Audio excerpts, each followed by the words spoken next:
And welcome back to the Constitutionals podcast. I'm your host, Chad White. And if you didn't know, this is the premier podcast for the website, cpluscomedy.com. Like I just said, it's a website.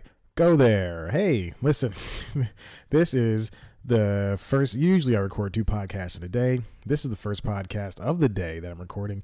It is 2:45 on a Wednesday, hours before this episode goes up. I have something happened in my schedule where I couldn't record. Well, yeah, I couldn't record earlier in the day, but here we are. We're doing this. I just got back, literally, from set. It was about 30 minutes ago. I had lunch. I had to eat lunch. I just got back from set from a TV show. And you know what?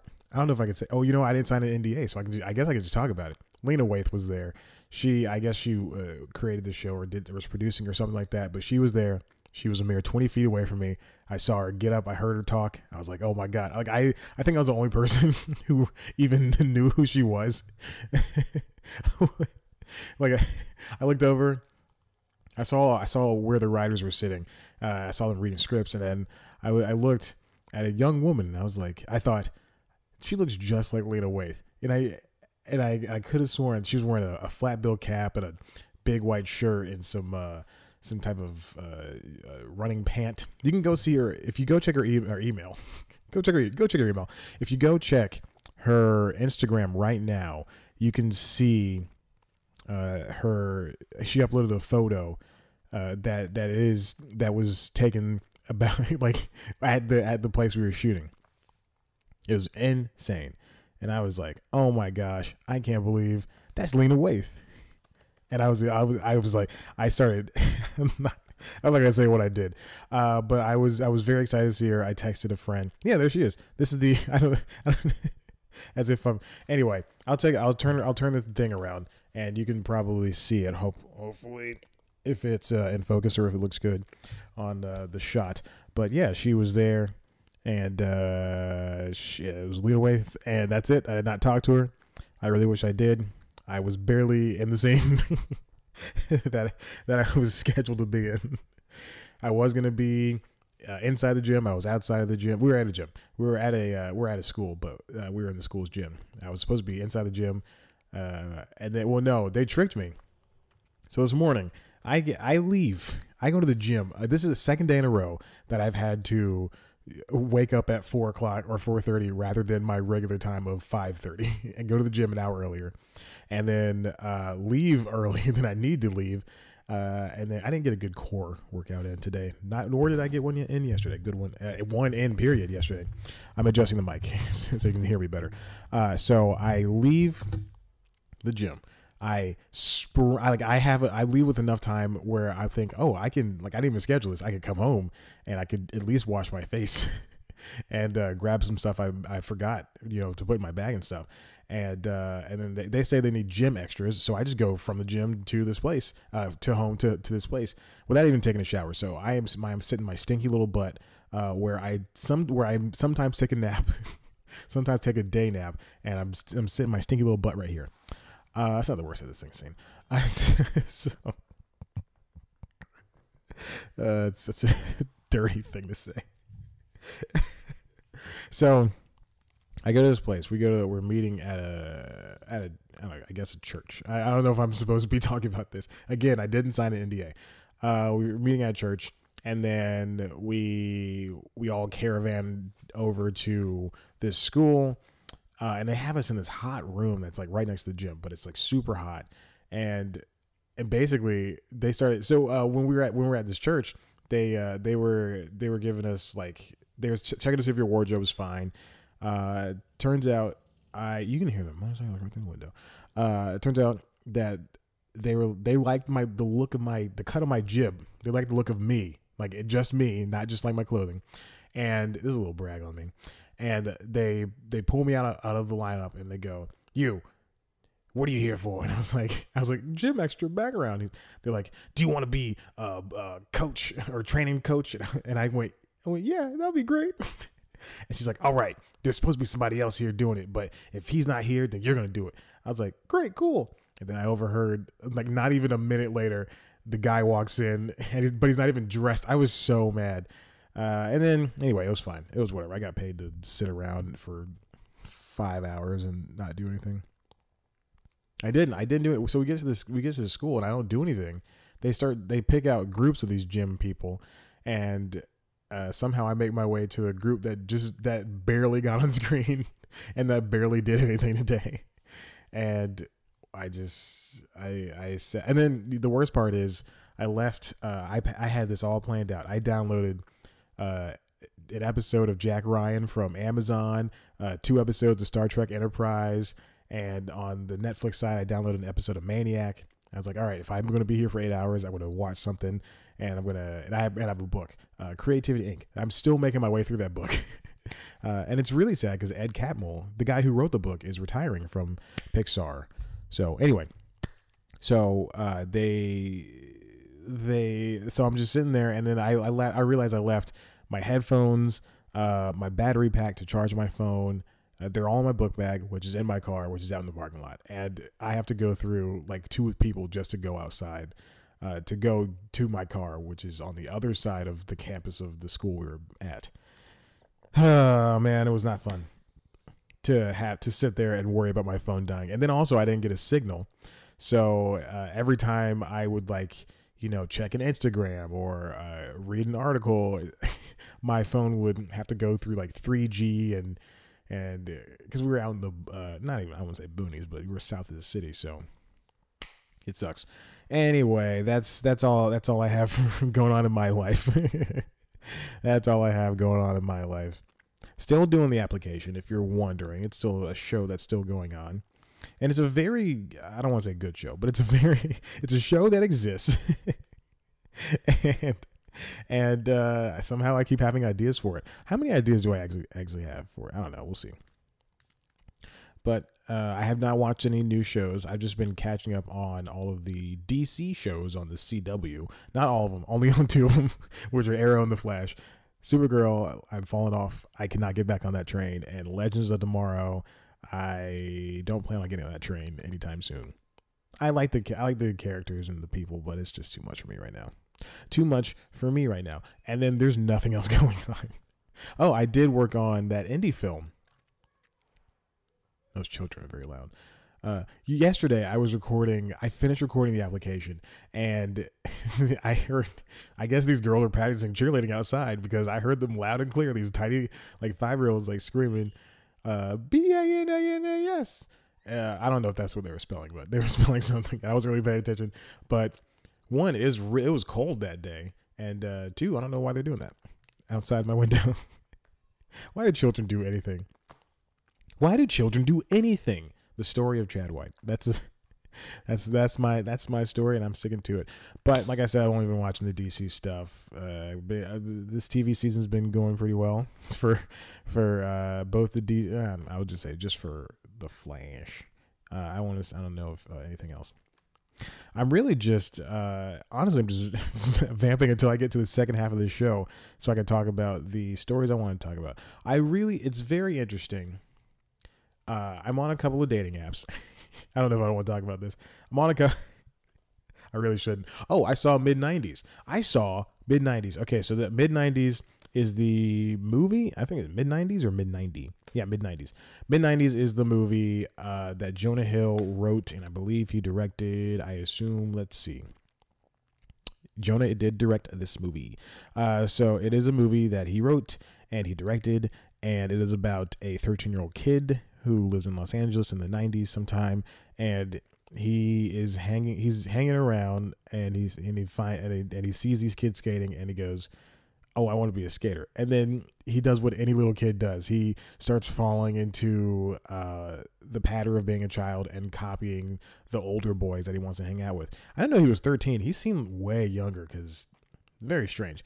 And then you can, it's a paint by number story from there. And it's not a knock against Jonah Hill, but because it's done well, but it is a paint by number story.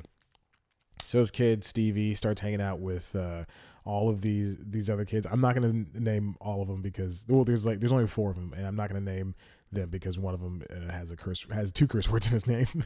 And this is a clean show. And then these kids are, they're skaters. They smoke, they drink, they party. Not all of them. You'll learn that in the movie. And they just want to skate, and a couple of them want to make jobs out of it. And one of them wants to be a filmmaker, but he's also called the stupidest one. And it's there are points where you see Stevie going down this path that, you know, that every adult ever has told us as growing children. I'm adjusting Mike. As growing children have told us not to go down, not to hang out with the bad influences. But these are good kids. I mean, you see, they're good kids, and by the end, you'll see that, you know, they're all going to stick together no matter what. So, Catherine Waterston plays his mom. She looks just like Téa Leoni. I cannot believe how much she looks like Téa. And then Gerard Carmichael's in the movie too, in a very funny scene where he's yelling at the kids. And it's shot in a 4:3 aspect ratio. So just get ready for that. And but I got free tickets. I think I mentioned this on the last podcast. I got free tickets from A24, and I got this. Oh man, they're right here. I got a tech deck called the Sunburn, named after the character of Stevie. I don't know if I'm showing this on camera or not. But it's got Stevie's face right there. It says mid-90s, and it's just, I guess it's 2 boards, and I can interchange the wheels. And then I got a lit bag from Jonah Hill with interviews from his sister, Beanie Feldstein, and then a bunch of other people. Edie Falco, Catherine Hahn, Mark Gonzalez, Michael Cera. Oh my God, Nakel Smith, Q-Tip. What? I never even looked at this. So there you go. I think that's pretty cool that they gave those away. A24, thank you for. You didn't invite me. I saw this out. Thank you for allowing me to see this movie. Thank you for the tickets. I do think that they gave away too many tickets, and because I arrived late, and they they were like, no more seats. And we were like, what? But then eventually they said, oh, okay, there's 2 seats up front. Do you want to go there? And we're like, fine, why not? And because I didn't want to leave, because first of all, I drove in traffic to get when I say in traffic, Buckhead was 20 minutes away from me. So I drove 20 minutes north to go to this movie, which is not even that far. I've driven further for worse. I mean, for other things. So, but yeah, it was really good movie. I mean, if you can't stand some things, you're going to be, I mean, it's a 90s movie. They say words that they said back then, that we all said back then. So, just prepare for that. And Jonah Hill wrote the N-word a lot. He wrote it a lot. That's all I will say about that. I got a quarter through this movie, and these kids, you know, one kid's like just saying all over the place. I'm thinking, dang, Jonah Hill. Oh my gosh. Very funny movie. It's a very funny movie, and I enjoy myself. So definitely check it out. Definitely check it out. I'm just looking at the time. See if I can end this stupid segment. Oh, what I was saying earlier, I'm on a bunch of dating apps, and I have been for, you know, the past couple of weeks, and it's just so, I hate this so much. I hate being in the dating world again, and don't do it, kids. Don't do it. I'm going to a wedding next week, so I have to record everything ahead of time, which is going to be great. I have to record, well, this show will be fine, but I have to record the application ahead of time, and then I have to record news time ahead of time, because I won't get back till, I'll be gone Friday through Sunday, hopefully. And then, Lord knows I will not be wanting to do anything come Sunday night or Monday during the day. So everything's got to be done, but everything is planned out. I got some stuff. I got some stuff. Shut up, Chad. Did Wikipedia get a redo? A vamp up? Oh my God, they redid Wikipedia. This is the dumbest thing I've ever talked about. Okay, we're going to go, let's take a break. And then I'll come back and I'll talk about the second half of this stupid show. All right. Okay, 2, 1, and we're back. Okay, it's very fortuitous that I did go to break at that exact point, because as soon as I stood up and I took a swig of water, some kids outside the window were screaming as loud as possible. I really wish there was something. I wish if I could go back in time, I would, upon changing everything in my life, I would definitely come to this building and go, hey, soundproof it a little bit. Put some concrete between those walls, because that's what we need. That's what we need, is more concrete between those walls. Let's build that wall. Excuse me? What was that, Ron? yesterday's episode of The Application. God, I'm doing too many shows. Yesterday's episode of, also I have not watched Manifest or The First. I keep putting those on the list. I have yet to do it. Yesterday's episode of The Application, I did not, I mentioned Ron, the fake producer that is a part of the News Time universe. Why are these kids screaming? This is so strange. I'm so tired. Okay. And I mentioned Ron, and now I seem like a very weird person. Well, you know what? We're almost 30 episodes into that show. This is getting ridiculous. But hopefully, two things are happening. Hopefully, the pledge drive ends soon. That's what the lady said. The woman who emailed me said to wait on. So hopefully, that's ending within the next week. And then Red Dead Redemption 2 comes out. I don't have any money to buy that. Also got to pay for my car. This is so stupid. Okay, so let's get on with it. Last week it was announced that, or the week prior to that, it was announced that Iron Fist was getting canceled by Netflix. A week later, late last week, Luke Cage is canceled by Netflix. It's very strange. But what I guess the issue is, Deadline writer Dominic Patton is saying that the axing is a surprise, which is very much so. Pardon me. All right, so Writer Room showrunner Chio Hodari Coker had been working for around 6 months producing scripts and taking notes from Netflix and Marvel. As actors, including lead Mike Colter, remained under contract, a formal season 3 was ordered, considered almost a foregone conclusion and by all concerned. So here's the thing. Here's what happened. So Netflix had a season 3. They said, let's get it going. So then, the writers of the show are writing the scripts. Over the course of them writing scripts, they're not shooting anything. Nothing's in production. They're all in pre-production. They're all writing scripts. In the course of them writing scripts, there are creative differences between the team and Netflix. And so they couldn't come to, I guess, a conclusion. And they said, I guess this is it. Let's see. With the season springing from the conclusion of the June 22nd launch, season 2 plotted out months ago, detailed first drafts for the first half of the 10-episode projected third season were delivered to Marvel and Netflix this week. So that was last week.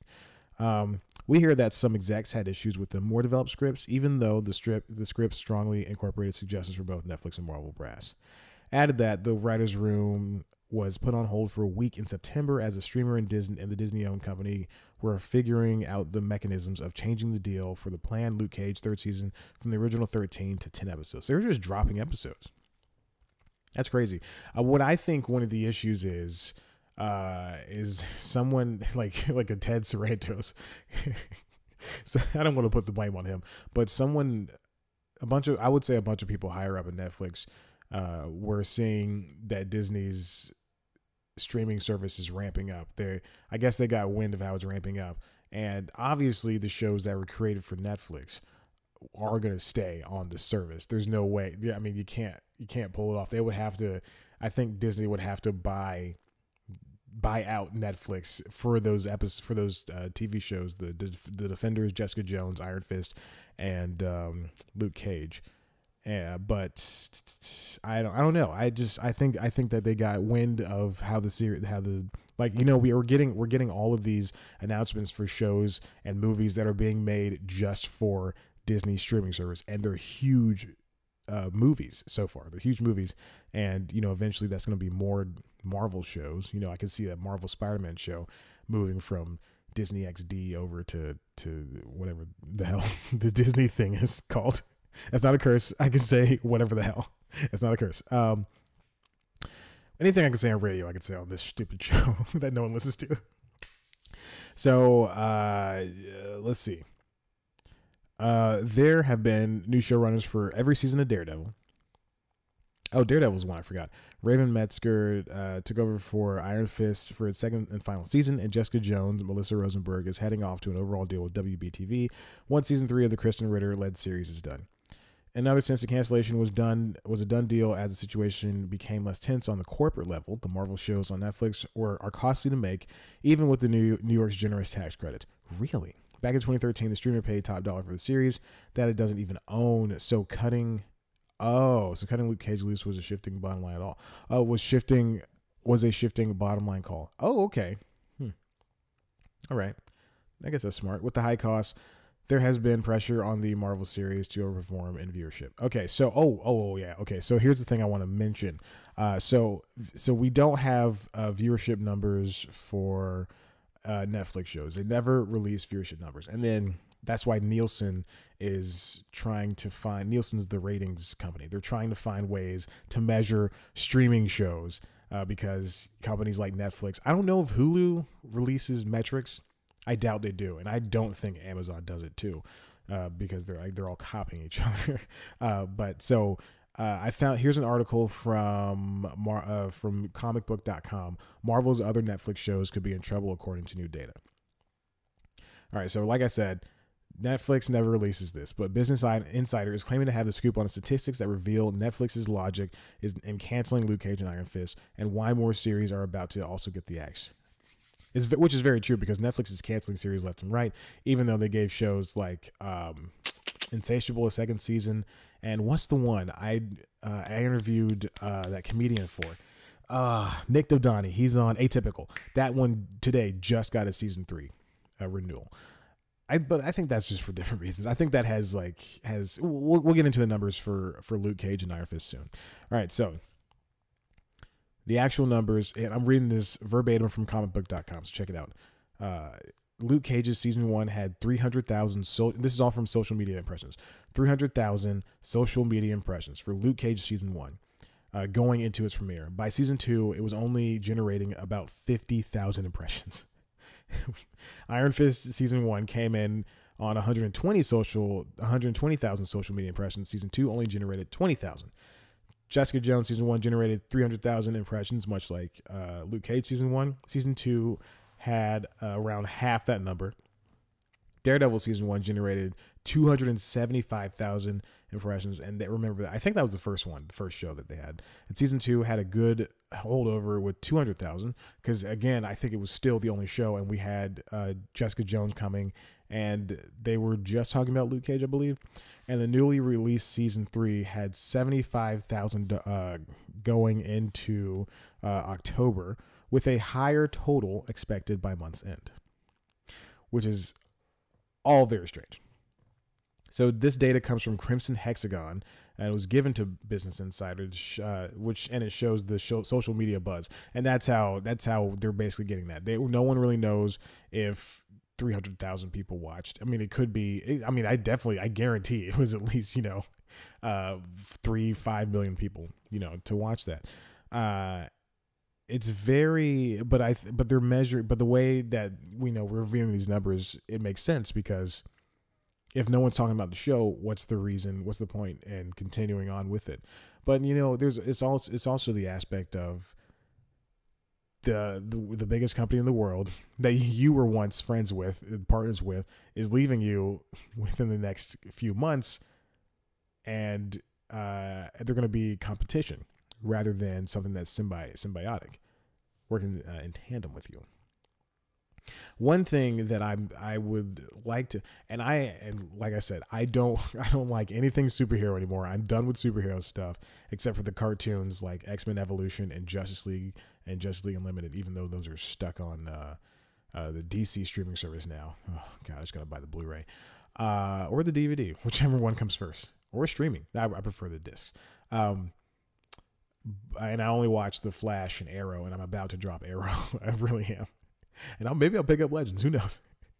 But I only watch The Flash. Really, is the only procedural superhero show that I watch.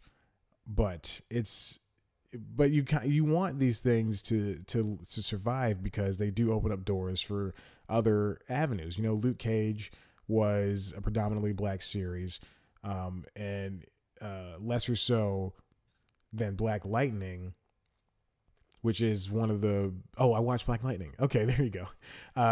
So I watched Flash with Black Lightning and Arrow. Arrow's going to get dropped.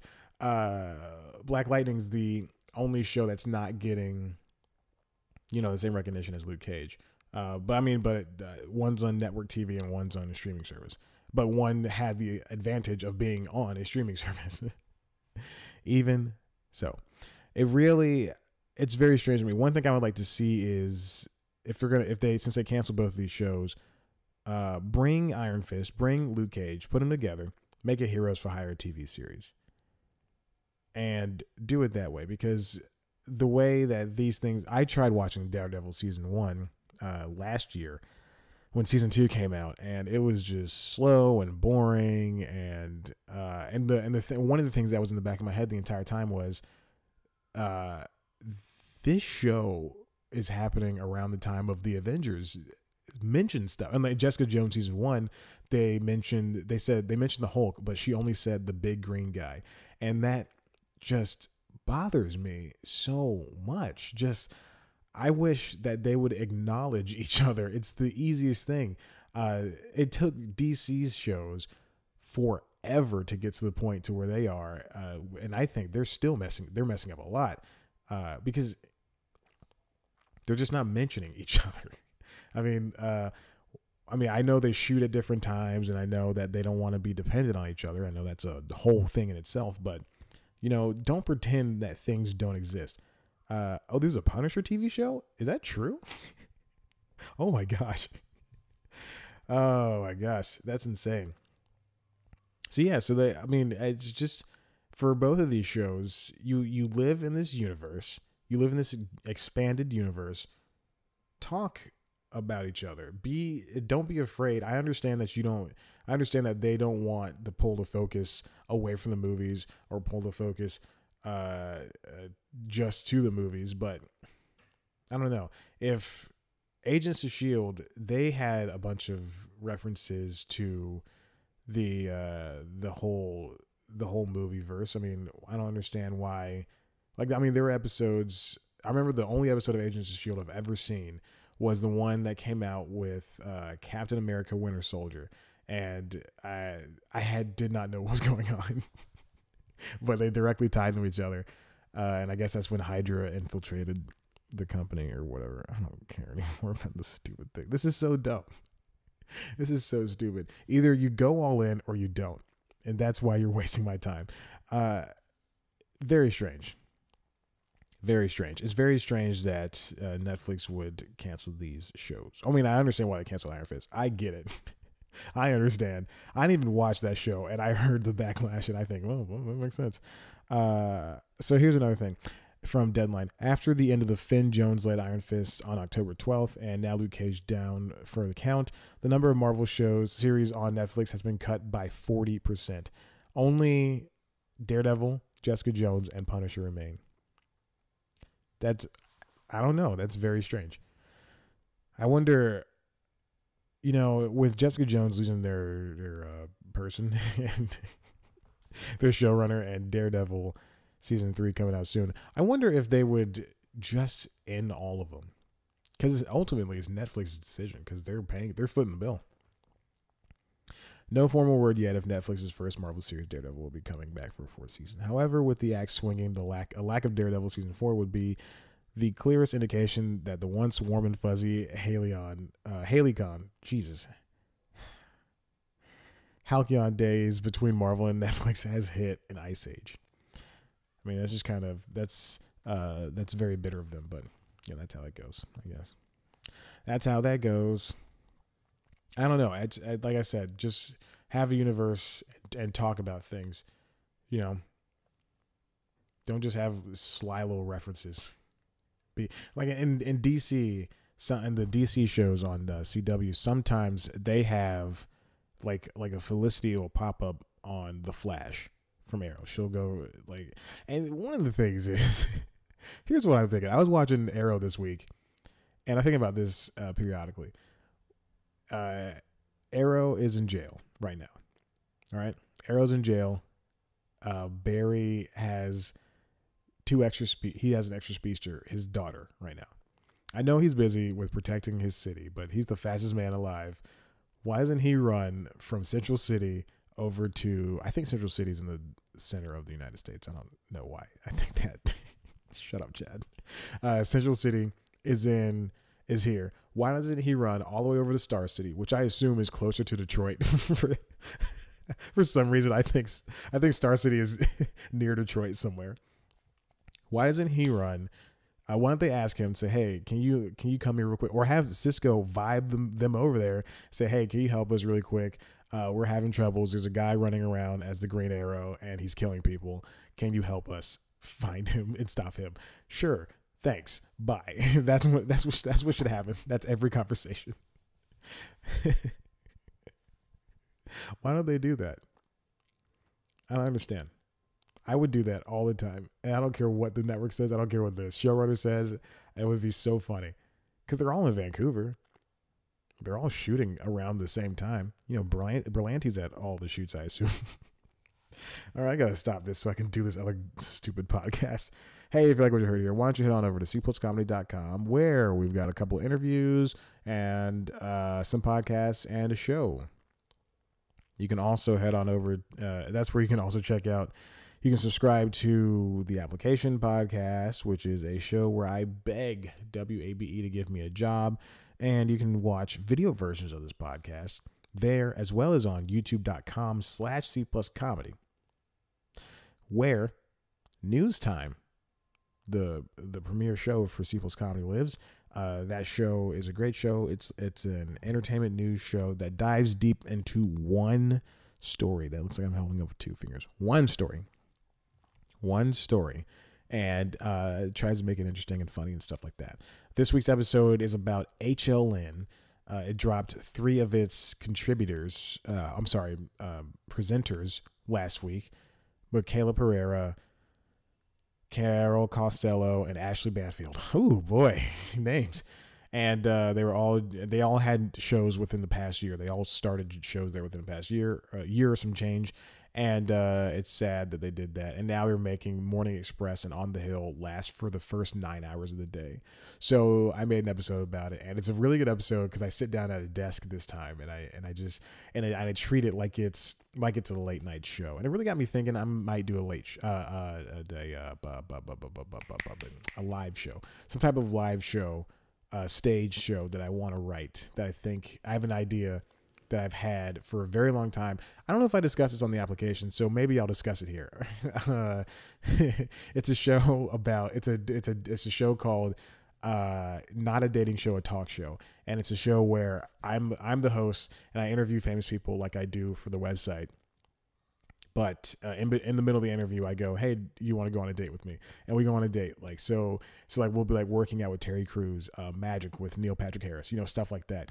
And then at the end, we come back, and then I go, "Okay, so how was the date?" And they're like, "Oh, fine, I guess." And then I go, "Oh, well, okay. Do you want to date me? you want to be my girlfriend? Do you want to be my boyfriend? Something like that." And then they'll always answer, like Neil would say, "Oh, I'm gay," or Evelyn Goria would be like, "Oh, I'm married," something like that. So I think that's a very funny idea, and so I'll see if I can get that going. I got some stuff. I just popped my thumb. Something happened. Okay, so do that. Check those things out. This has been great. I love you so much. Thank you for listening. I appreciate it. Tell your friends. Oh, hold on. I pitched a movie last night. I pitched a movie. I should have talked about this first. I think the camera just turned off. But I pitched a movie at this event. You know what? I'll talk about it next week. I'm sorry. I'm sorry. This has already gone on too long. Thank you for listening. I'll write this down. I love you so much. Bye.